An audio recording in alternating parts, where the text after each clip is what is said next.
Hey Fat Choy, mga kasangga. Ngayong February, sineselebrate natin ang Year of the Horse. At gaya ng tradisyon, naglilinis tayo ng bahay para pumasok ang swerte. Di ba? Pero teka, kumusta naman ang bahay ng horsepower mo? Huwag mong hayaang matambak ang malas sa loob ng makina.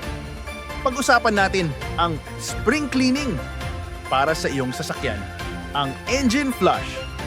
Alam nyo ba na habang tumatagal, ang lumang langis ay nag-iiwan ng sludge o parang burak sa loob ng makina. Ito yung mga dumi na hindi basta-basta sumasama sa regular na oil change. Isipin mo na lang, para itong negative energy na bumabara sa daloy ng swerte, ng langis. Para ma-cleansing ang iyong makina, kailangan natin ng engine flush. Simple lang ang ritual na, una, ibuhos ang flush. Ilagay ang engine flush solution bago itapon ang lumang langis. Ikalawa, idle for 10 hanggang 15 minutes. Hayaan itong umikot sa loob. Parang detox juice. Ito natutunaw sa mga namumuong dumi at residues. Ikatlo, drain everything. Kapag tinapon ang langis, kasamang lalabas ang lahat ng negative vibes at dumi ng nakaraang taon. Bakit ito ang swerte way para simulan ang 2026?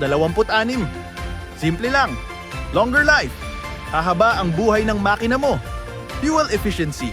Mas tipid sa gas, mas maraming maiipon na ampaw. Smooth performance. Iwas sa birik sa daan para tuloy-tuloy ang pasok ng swerte. Kaya bago ka lumabas para manood ng Dragon Dance, siguraduhin mong ang makina mo ay malinis at ready for the new year. Clean engine, smooth drive, happy life. Huwag kalimutang i-like, share, at mag-subscribe para lagi kayong updated sa car tips na swerte sa bulsa. Mag-comment na rin kayo. Anong spring cleaning ang ginawa nyo sa car nyo ngayon? Happy Chinese New Year, everyone!